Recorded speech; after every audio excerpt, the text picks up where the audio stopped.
নমস্কার নমস্কার নমস্কার আপনাদের সবাইকে সবাইকে সবাইকে নমস্কার জানাচ্ছে আপনাদের সৌমিত্র বসু। সবাইকে অজস্র শুভকামনা জানাচ্ছে, সবাইকে স্বাগত জানাচ্ছে আজকের এই শরণাগত অনুষ্ঠানে এবং সবাইকে শুভ সকাল জানাচ্ছে। শুভ সকাল, শুভ সকাল। আজকে সত্যি সত্যি শুভ সকাল। তার একটা কারণ তো আজকে রাসযাত্রা, শ্রীকৃষ্ণের রাসযাত্রা, সেটা আপনারা সকলেই জানেন এবং তাই নিয়ে আমরা একটু কথাও বলবো। কিন্তু তার বাইরেও আজকে গুরু নানকের জন্মতিথি, যে গুরু নানককে নিয়ে আমরা মহাপুরুষের কথায় কথা বলছি। তাছাড়া শ্রী শ্রী নিম্বার্ক ভগবানের আবির্ভাব, পুষ্কর স্নান, আজমিরে পুষ্কর মেলা এবং মহোৎসব, এই সবটা মিলে আজ একটা বিশেষ দিন। তো বেনিমাল হুসিলের পঞ্জিকা অনুযায়ী আজকের দিনটার কথা বলি। আজকে 29শে কার্তিক 1431, ইংরেজি 15ই নভেম্বর 2024, শুক্রবার। আজ পূর্ণিমা, রাস পূর্ণিমা। সূর্যোদয়ের সময় ভোর 5:54, সূর্যাস্তের সময় বিকেল 4:50। নক্ষত্র ধরণী। আজকে জন্মে মেষ রাশি, ক্ষত্রিয় বর্ণ, মতান্তরে বৈশ্য বর্ণ, নরগণ। রাত্রি 10:34 গতে রাক্ষসগণ। শেষ রাত্রি 4:14 গতে বৃষ রাশি, বৈশ্য বর্ণ, মতান্তরে শূদ্রবর্ণ। আমাদের হোয়াটসঅ্যাপে চিঠি পাঠাবার নাম্বার 9831922927। চিঠির গোড়ায় অতি অবশ্যই SG লিখতে হবে। এবারে আজকের অনুষ্ঠান সম্পর্কে বলি। প্রথমে তো পুরাণ চিরন্তন। পুরাণ চিরন্তনে আমরা জনার গল্প বলছিলাম, কিন্তু সেই জনার গল্প আপাতত বাদ রাখি। আপাতত বাদ রেখে আমরা রাসযাত্রা সম্পর্কে দুটো চারটে কথা একটু বলি। আজকে রাসযাত্রার দিন, আজকে রাস পূর্ণিমা, তার কথা একটু বলবো। তারপরে চলে যাব স্বামী বিবেকানন্দের রচনা থেকে পাঠ, মানুষের যথার্থ স্বরূপ। বেশ বড় লম্বা লেখা, তার মধ্যে যতটা পড়েছিলাম তারপর থেকে আরো খানিকটা পড়ে শোনাব। তারপর কথামৃত থেকে পাঠ, স্বামী লোকেশ্বরানন্দের রচনা থেকে পাঠ, এবং শেষে বাইরে দূরে। 92.7 বিগ FM এ শরণাগত অনুষ্ঠান শুনছেন। আমি আছি আপনাদের সঙ্গে, আপনাদের সৌমিত্র বসু। ফিরে আসছি গানের পর পুরাণ চিরন্তন নিয়ে রাসযাত্রা অনুষ্ঠানে। রাসযাত্রা নিয়ে, রাস কাকে বলে? রাস, হর্ষচরিতে টিকাকার শঙ্কর বলছেন, রাস হচ্ছে এক ধরনের বৃত্তাকার নাচ, যা 8, 16 বা 32 জনে একসঙ্গে উপস্থাপনা করা যায়। অর্থাৎ রাস হচ্ছে এক ধরনের নাচ। আমাদের উত্তরপ্রদেশের মথুরা, বৃন্দাবনে, আমাদের নদিয়া, শান্তিপুর বা নবদ্বীপে বা অন্যান্য জায়গাতেও শান্তিপুরের মূল উৎসব হল রাস, যা শান্তিপুরের ভঙ্গা রাস নামে বেশি পরিচিত। উড়িষ্যা, আসাম, মণিপুর, এই সমস্ত জায়গায় যেখানে বৈষ্ণব ধর্ম খুব প্রসারিত হয়েছিল, সেখানে এই যে রাস উৎসব, সেটা বিশেষভাবে উদযাপিত হয়। গোপিনীরা রাধা কৃষ্ণের সঙ্গে আরাধনা করেন, গোপিনীরা রাধা কৃষ্ণের, এবং তারপরে আরো নানান ধরনের নাচ, তার মধ্যে কত্থক আছে, ভারতনাট্যম আছে, ওড়িশি, মণিপুরি, নানান রকমের শাস্ত্রীয় নাচ বা লোকায়ত নাচ, সেই সমস্ত সবকিছু করা হয়। তো পদ্মপুরাণে শারদ রাস আর বাসন্তী রাসের উল্লেখ পাওয়া যায়। ব্রহ্মবৈবর্ত পুরাণে, ব্রহ্মখণ্ড 5ম অধ্যায়, সেখানে বাসন্তী রাস, আর শ্রীমৎ ভাগবত ও বিষ্ণু পুরাণে শারদ রাসের কথা বলা হয়েছে। হরিবংশ আর ভাসের বালচরিতে উল্লেখ আছে যে কৃষ্ণ গোপীদের সঙ্গে হল্লিশ নৃত্য করেছিলেন। হল্লিশ নৃত্য, তাকেই রাস বলা হয়। বিষ্ণু পুরাণে বলছে কৃষ্ণ রাস অনুষ্ঠান করেছিলেন গোপ রমণীদের সঙ্গে। রাস মানে বহু নর্তকীর সঙ্গে মিলে নাচ করা। আসলে বস্ত্রহরণের দিন গোপিনীদের কাছে কৃষ্ণ প্রতিজ্ঞা করেছিলেন যে পরের পূর্ণিমা তিথিতে তিনি রাসলীলা করবেন। এই হচ্ছে গল্প। যখন করেন হরি বস্ত্রহরণ, গোপীদের কাছে তিনি করিলেন পণ, আগামী পূর্ণিমা কালে তাহাদের সনে করিবেন রাসলীলা পূর্ণ বৃন্দাবনে। এবং শ্রীকৃষ্ণ বাঁশি বাজাচ্ছেন।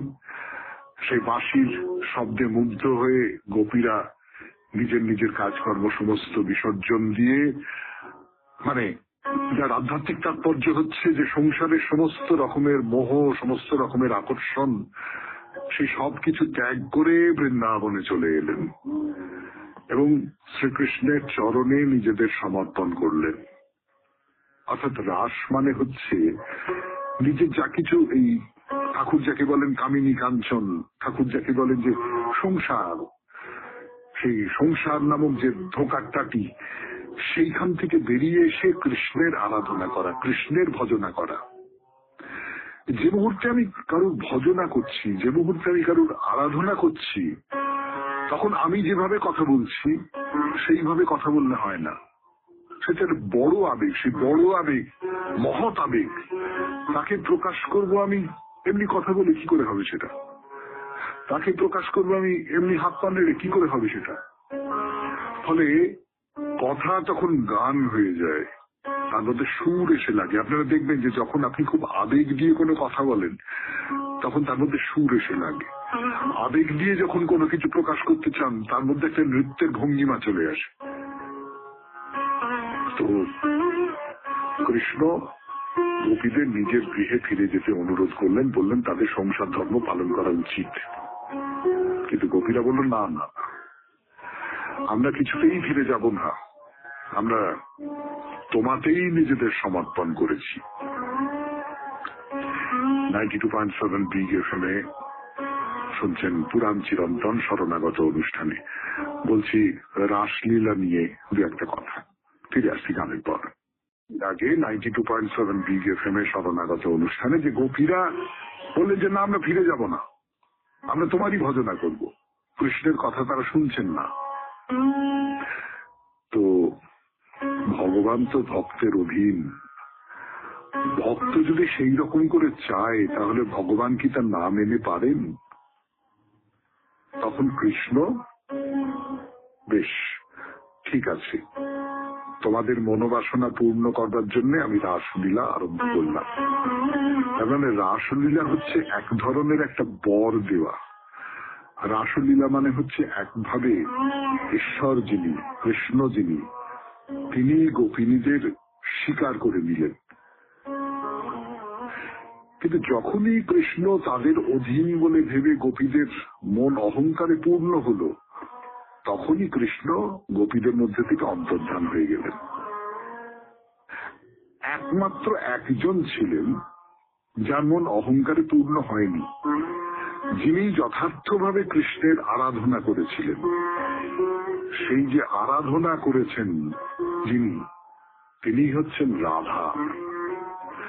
তো কৃষ্ণ যখন ওই রাধাকে নিয়ে সেই রাসক্ষেত্র থেকে চলে গেলেন, তখন গোপীরা নিজেদের ভুল বুঝতে পারলো যে ভগবানকে একমাত্র আমার বলে ভেবে অহংকার করেছিলেন বলে কৃষ্ণকে তারা হারিয়ে ফেলেছিলেন। কৃষ্ণ ত্রিজগতের প্রতি, তাকে কোনো মায়া বন্ধনে বেঁধে রাখা যায় না।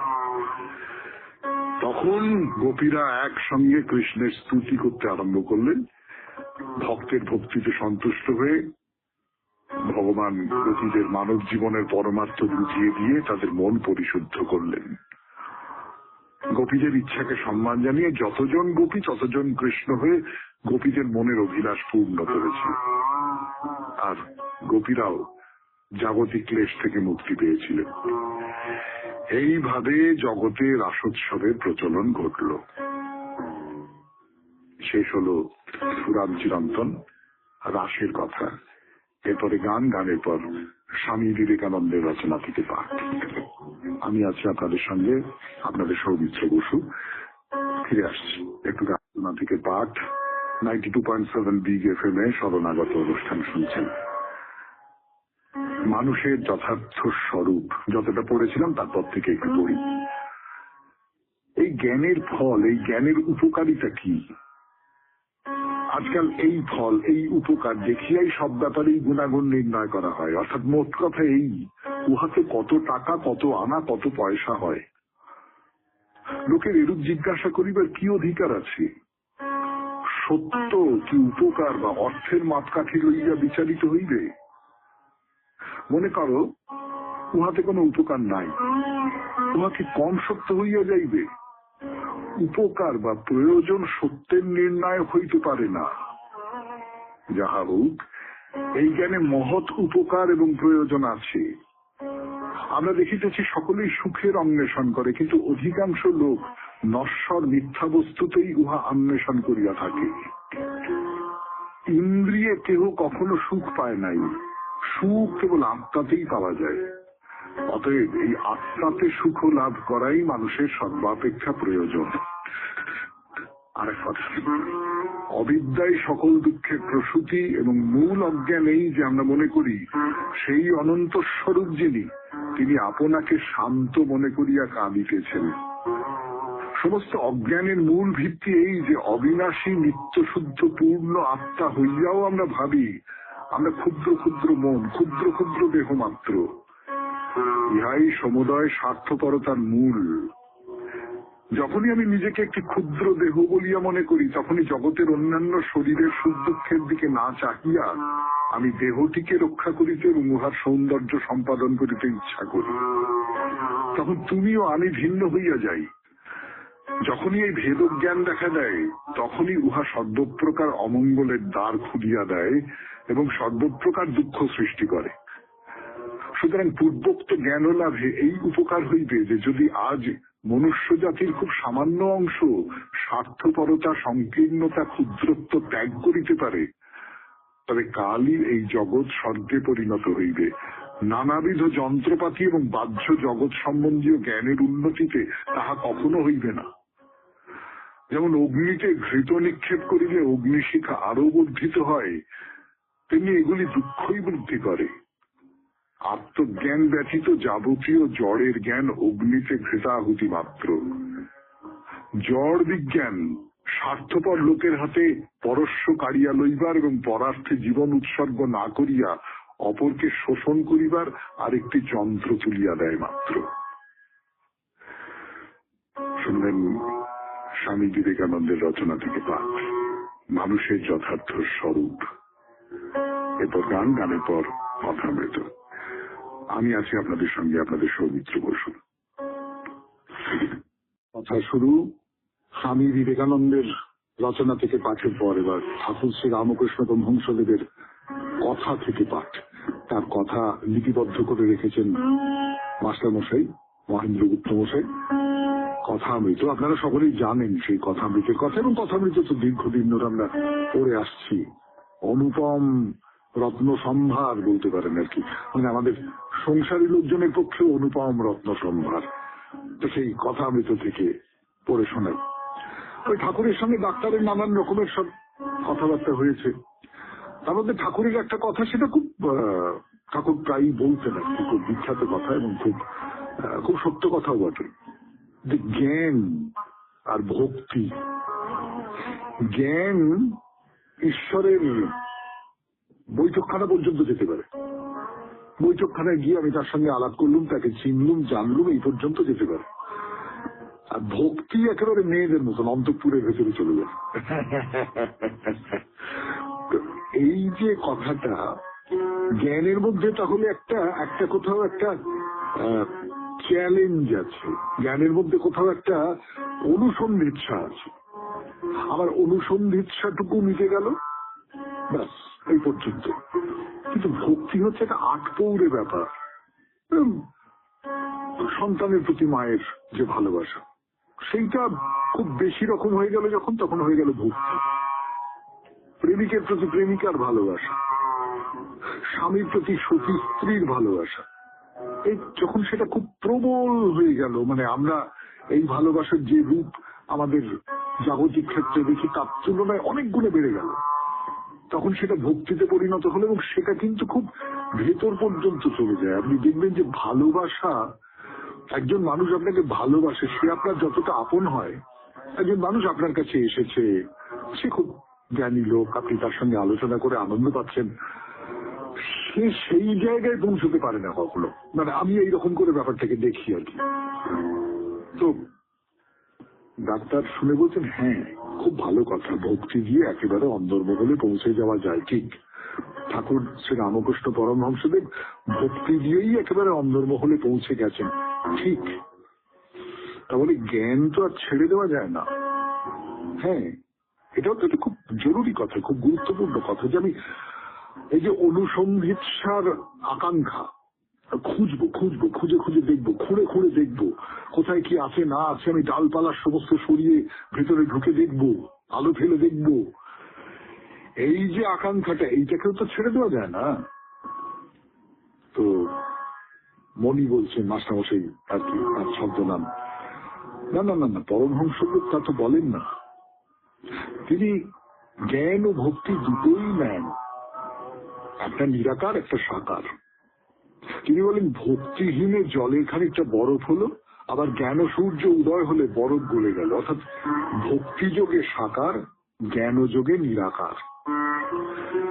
এটাকে ধরুন আমি জ্ঞানী, আমার সেই জ্ঞান দিয়ে আমি তো বুঝতে পারি যে ঈশ্বরের কোনো আকার হতে পারে না।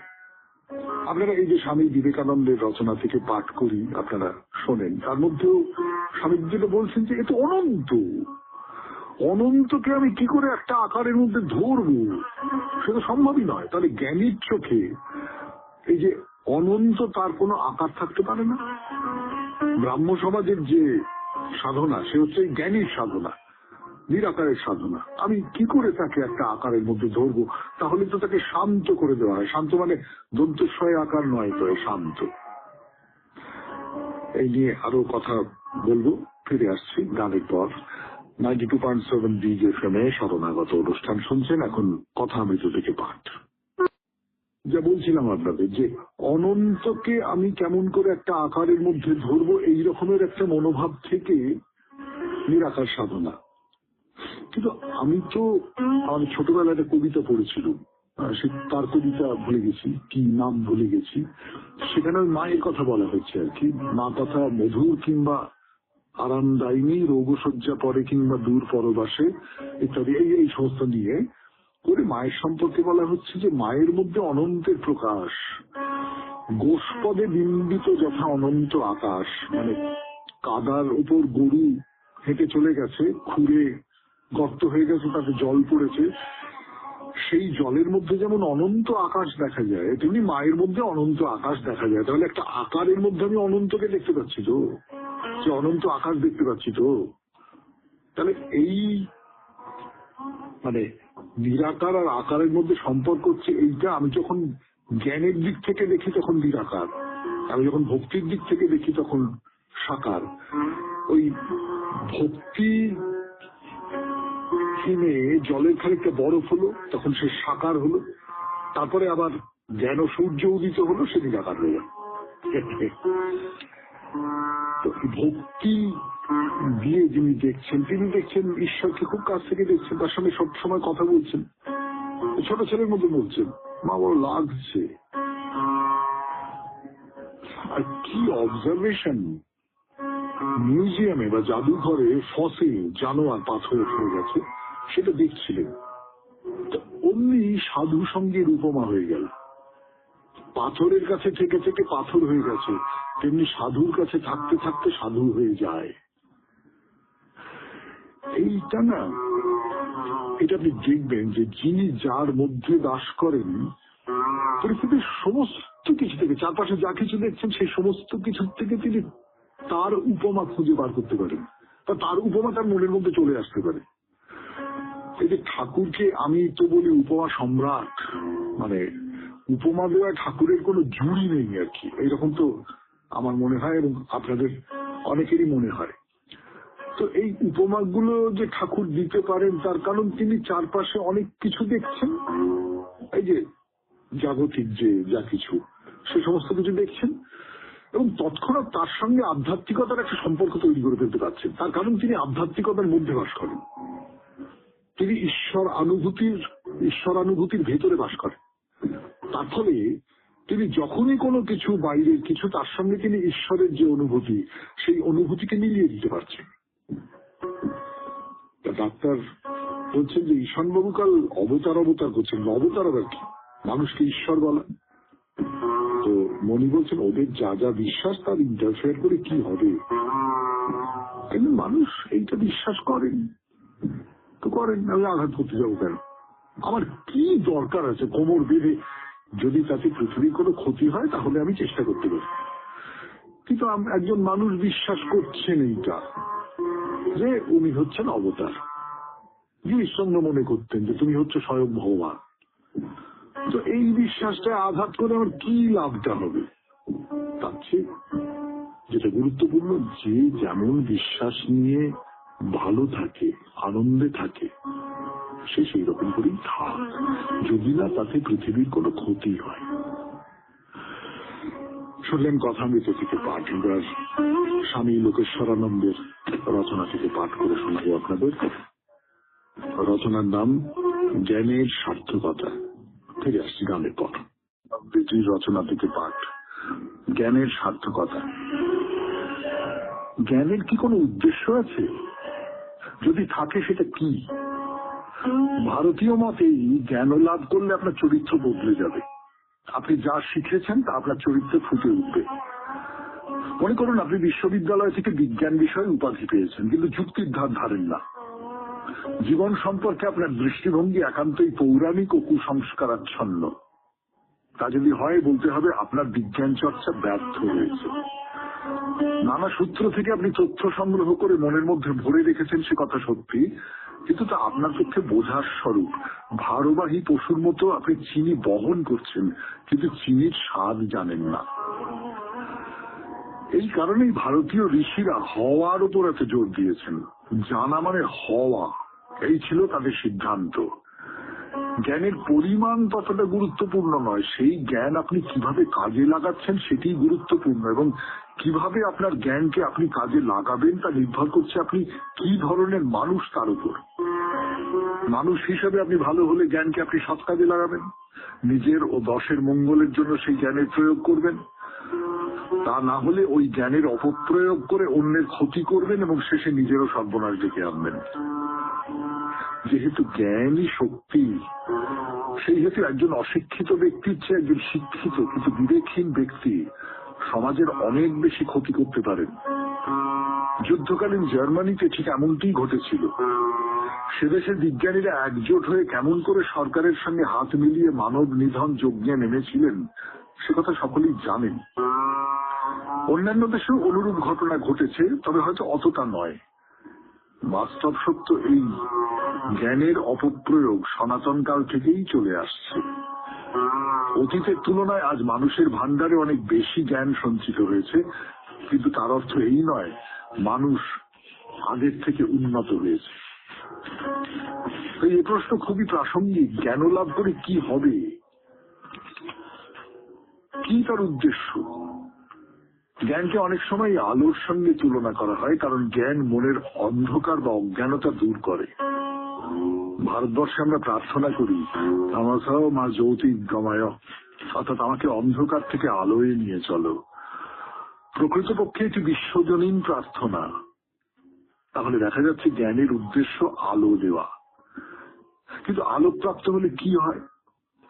বিবেক বা বিচার শক্তি জাগে, যার সাহায্যে আমরা ভালো মন্দ, ন্যায় অন্যায়, সুখ দুঃখের পার্থক্য নিরূপণ করতে পারি। আবার কেবল বিচার শক্তি এলেই হবে না, বিচার করে যেটি ঠিক বুঝবো তাকে ধরে রাখা চাই।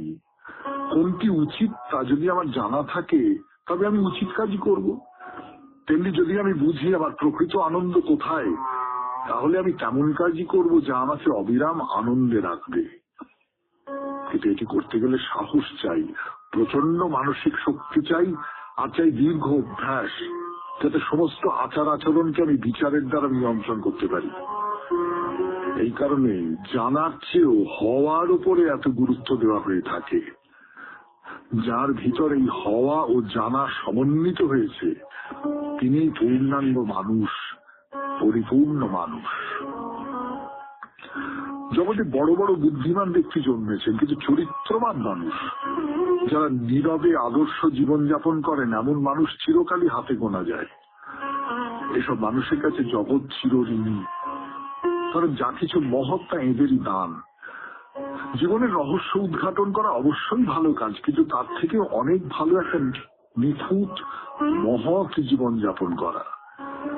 বুদ্ধ বলেছিলেন প্রকৃত বীর তিনি যিনি নিজেকে জয় করতে পেরেছেন। কথাটি অত্যন্ত সত্য। মানুষ আজ বহির প্রকৃতিকে বশে আনার চেষ্টা করছে, ভালো কথা, কিন্তু আরো ভালো হয় যদি সে নিজেকে বশে আনতে পারে। জ্ঞানের চরম সার্থকতা তখনই সাধিত হয় যখন তার প্রয়োগে মানুষ উন্নততর হয়ে ওঠে। শুনলেন স্বামী লোকেশ্বরানন্দের রচনা থেকে পাঠ। 92.7 বিগ এফএম এ শরণাগত অনুষ্ঠানে এইবার চিঠি পড়ার পালা।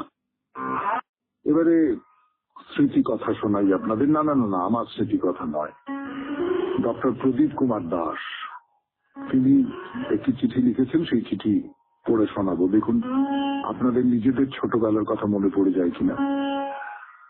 আমি যখন ডায়মন্ড হারবার স্কুলে পড়ি, সপ্তম শ্রেণীতে, কলকাতা থেকে আমাদের বাড়িতে বেড়াতে আসেন বাবার মামাতো ভাই অমর কাকা।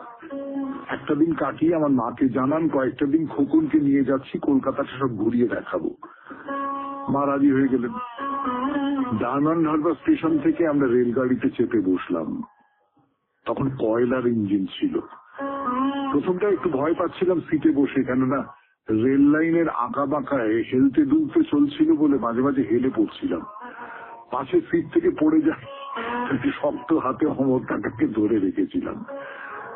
কাকাকে দেখলাম দিব্যি গল্প জুড়ে দিয়েছেন উল্টো দিকের সিটে বসা এক ভদ্রলোকের সাথে। দু একটা স্টেশন পার হওয়ার পরে দেখলাম কালো জামা গায়ে টিকিট চেকার উঠেছেন। সবার টিকিট চেক করতে করতে দরজার কাছে দাঁড়ানো এক বৃদ্ধ লোকের কাছে টিকিট চাইতে উনি করুণ স্বরে জানালেন পয়সা নেই বলে টিকিট কাটতে পারেননি। বৃদ্ধা স্ত্রী ডায়মন্ড হারবার সরকারি হাসপাতালে ভর্তি আছে বলে দেখে ফিরছেন, মগরাহাট স্টেশনে নেমে যাবে। টিকিট চেকার কোনো কথা না শুনে সঙ্গে রাইফেলধারী সিকিউরিটি গার্ডকে বললেন ওকে ধরে নিয়ে যাওয়ার জন্য। কথাটা শুনে ওই বৃদ্ধ লোকটি টিকিট চেকারের পা ধরে অজস্র ধারায় কাঁদতে লাগলেন তাকে ছেড়ে দেওয়ার জন্য, কেননা তিনি ছাড়া তার স্ত্রীকে দেখার কেউ নেই। কিছুতেই যখন টিকিট চেকার শুনছেন না দেখে অমর কাকা সিট থেকে উঠে চেকার দাদার সামনে গিয়ে পকেট থেকে টাকা বার করে সব মিটিয়ে দিয়ে ওই বৃদ্ধ লোকটিকে হাত ধরে নিয়ে এসে তার সিটে বসিয়ে দিলেন। আমিও তখন আমার সিট ছেড়ে কাকাকে বসতে দিলাম। ওই বৃদ্ধ লোকটির সঙ্গে কথাবার্তায় জানতে পারলেন একসময় উনি ভালো কৌতুক অভিনেতা ছিলেন, অনেক ছবিতে কৌতুক অভিনয় করেছেন। এখন বয়সের ভারে আর অভিনয় করতে পারেন না, তাই রুজি রোজগারও এক প্রকার বন্ধ। দুটি প্রাণীর আহার জোগাতে বাড়ি বাড়ি খবরের কাগজ দেন। কথা বলতে বলতে মগরাহাট স্টেশন আসতে উনি বললেন এবার আমি নেমে যাব। কাকা তখন মানিব্যাগ থেকে 500 টাকা বের করে ওর হাতে ধরিয়ে দিয়ে বললেন কিছু মনে করবেন না, এটা রাখুন, এটা কোনো অনুদান নয়, এটা হলো বিবেক দান। বৃদ্ধ লোকটির চোখ দিয়ে সেদিন ঝরে পড়েছিল কৃতজ্ঞতা ও আনন্দের অশ্রু। করজোড়ে প্রণাম করে ধীর পায়ে নেমে গিয়েছিলেন তিনি। আমরা কামরা শুদ্ধ সব লোক অবাক চোখে তাকিয়েছিলাম অমর কাকার দিকে। টিকিট চেকার দাদার মুখেও দেখেছিলাম অপার বিস্ময় ও লজ্জার ছবি। ট্রেন তখন হুস হুস করে দোল খেতে খেতে এগিয়ে চলেছিল তার গন্তব্যস্থলের দিকে। নমস্কারান্তে, ডক্টর প্রদীপ কুমার দাস, শ্রীরামপুর, হুগলি। ভারী চমৎকার অভিজ্ঞতা। যেমন তখনকার দিনে আপনার যখন বয়স কত কম, ক্লাস 7 এ পড়েন, তখন টিকিটের দাম মিটিয়ে দেওয়াও না হয় হলো, কিন্তু 500 টাকা বার করে দিয়ে দেওয়া, এটা একটা সত্যি সত্যি খুব বলবার মতন কথা। আমি দুদিক থেকে ভাবছি ব্যাপারটা। এক নম্বর তো হচ্ছে আমি যেহেতু অভিনয় কাজের সঙ্গে খানিকটা যুক্ত, সেই জন্য একজন কৌতুক অভিনেতা ফিল্মে অভিনয় করেছেন। তখনকার দিনে ফিল্মে অভিনয় করলে যে সবাই খুব অনেক অনেক টাকা পেতেন তা নয়, কিন্তু তারপরেও তাকে ওই দেহপট সনে নট সকলই হারায়, সেই রকম ব্যাপার আর কি। আর এই যে মানুষের মহত্ব, মানুষের ভেতরে যে ভগবান কোথাও আছেন, সেই ভগবানের কথা শোনালেন আপনি। আপনাকে অসংখ্য ধন্যবাদ। এবারে গানের পর বাইরে দূরে। আমরা এখন আছি পানিপথে দেবী মন্দিরের সামনে। 92.7 BGFM শুনছেন শরণাগত, জীবনের সহজ পাঠ। 92.7 BGFM শরণাগত অনুষ্ঠান শুনছেন। মন্দিরে গর্ভগৃহে ঢুকবো, দেবী মূর্তিকে দেখবো, হঠাৎ মনে পড়ে গেল যে না, তার আগে মন্দিরের পাশেই একটা পার্কের কথা বলেছিলাম আপনাদের, সেই পার্কটার কথা বলেনি। দেবী মন্দির দেখবার পর পার্কের কথা বললে সেটা আপনাদের শুনতে ভালো লাগবে না, অন্তত আমার তাই মনে হল। না, পার্ক মানে সেরকম দেখবার মতন কোনো পার্ক নয়, খুব সুন্দর সুসজ্জিত একটা পার্ক, তার বিবরণ দেবো আপনাদের এইরকমটা ভাববেন না। কিন্তু আগেই বলেছি এখানে একটা তালাও ছিল, সেই তালাওয়ের পূর্ণ জলে স্নান করলে নাকি চর্মরোগ দূর হয়ে যেত। তো আসলে এটা একটা মাঠ, বড় মাঠ, বিরাট বিরাট মাঠ, মানে দুটো ক্রিকেট খেলার মাঠ ঢুকে যেতে পারে এর মধ্যে, আমার তো দেখে তাই মনে হল। এর মধ্যে ধারে ধারে গ্যালারি মতন করে দেওয়া আছে। এই যে ক্রিকেট খেলার কথাটা মনে পড়ে গেল, তার পেছনে এই যুক্তিটাও আছে যে এই কয়েকটা ধাপের গ্যালারি পুরো মাঠটা জুড়ে, মাঠটাকে ঘিরে একটা গ্যালারি করে দেওয়া আছে।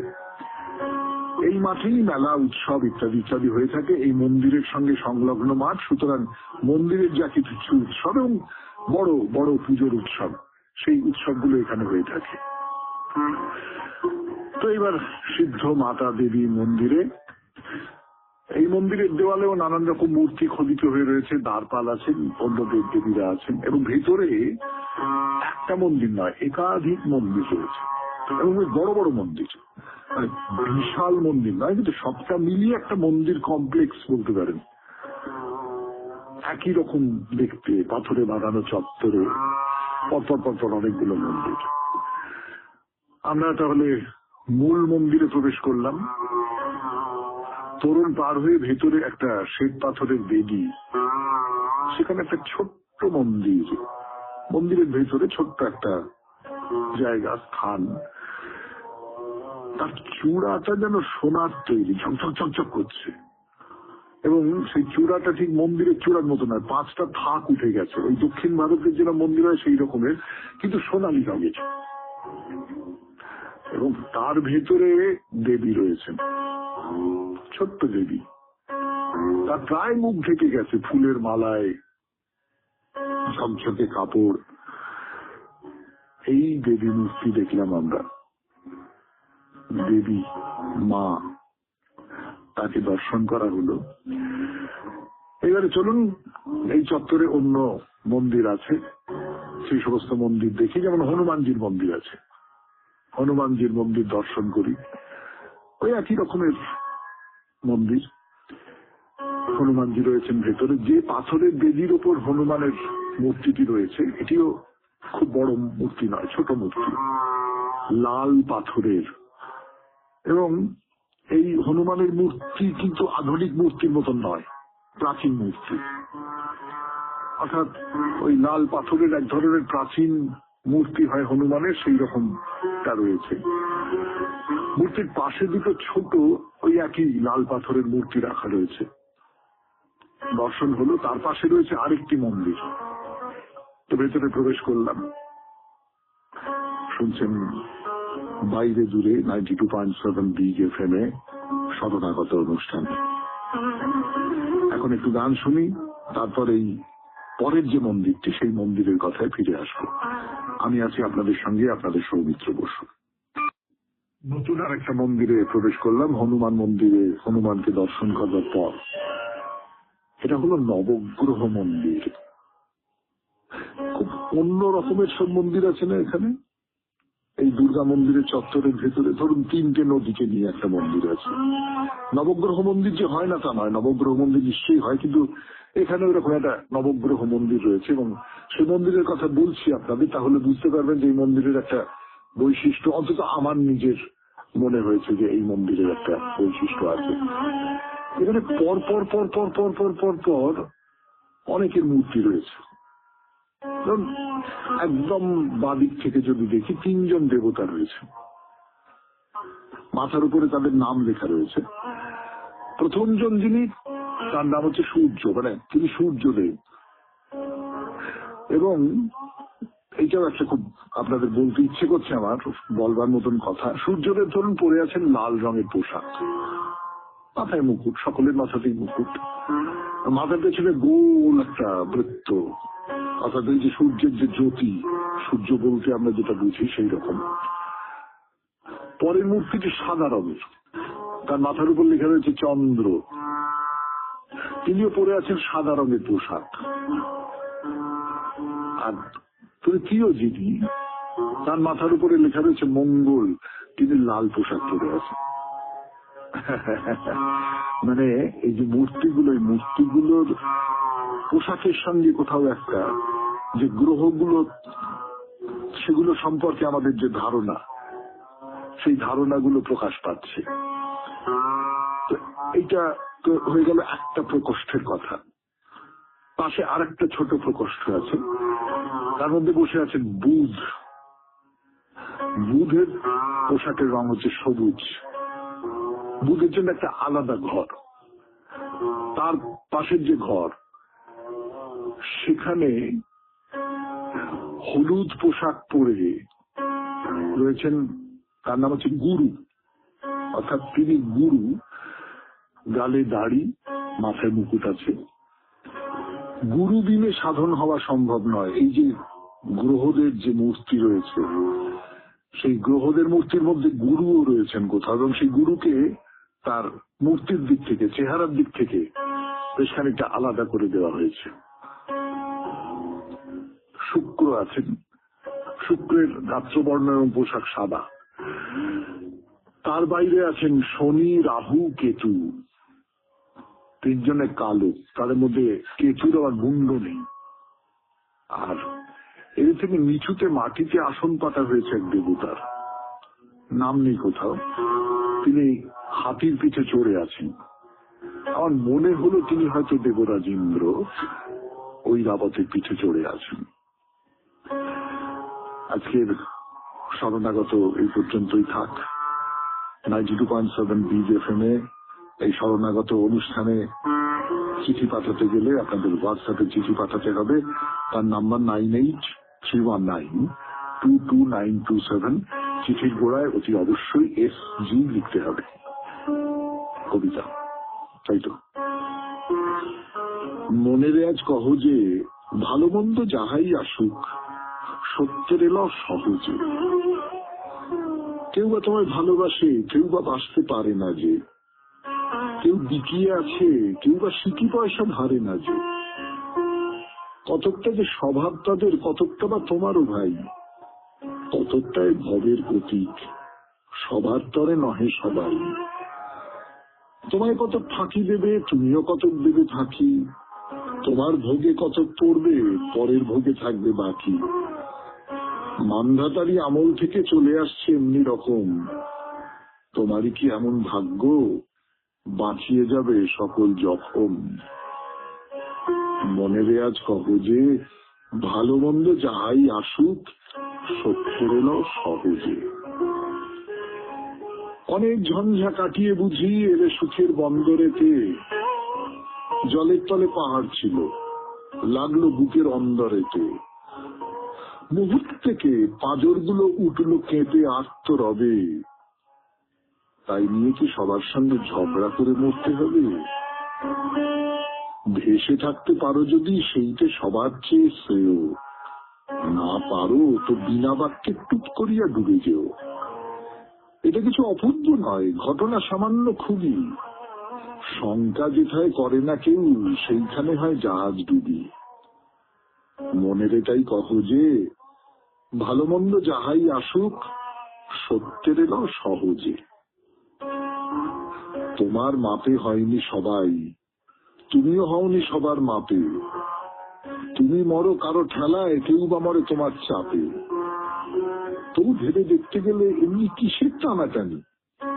তেমন করে হাত বাড়ালে সুখ পাওয়া যায় অনেকখানি। আকাশ চেয়ে সুনীল থাকে, মধুর থাকে ভোরের আলো। মরণ এলে হঠাৎ দেখি মরার চেয়ে বাঁচাই ভালো। যাহার লাগি চক্ষু বুঝে বহিয়ে দিলাম অশ্রু সাগর, তাহারে বাদ দিয়েও দেখি বিশ্বজীবন মস্ত ডাগর। মনেরে তাই কহ যে ভালো মন্দ যাহাই আসুক, সত্যের ল সহজে। নিজের ছায়া মস্ত করে অস্তাচলে বসে বসে আধার করে তোলো যদি জীবনখানা নিজের দোষে, বিধির সঙ্গে বিবাদ করে নিজের পায়েই কুড়ুল মারো। দোহাই তবে এ কাজটা যত শীঘ্র পারো সারো। খুব খানিকটা কেঁদে কেটে অশ্রু ঢেলে ঘড়া ঘড়া মনের সঙ্গে একরকমে করে নে ভাই বোঝাপড়া। তাহার পরে আধার ঘরে প্রদীপখানি জ্বালিয়ে তোলো।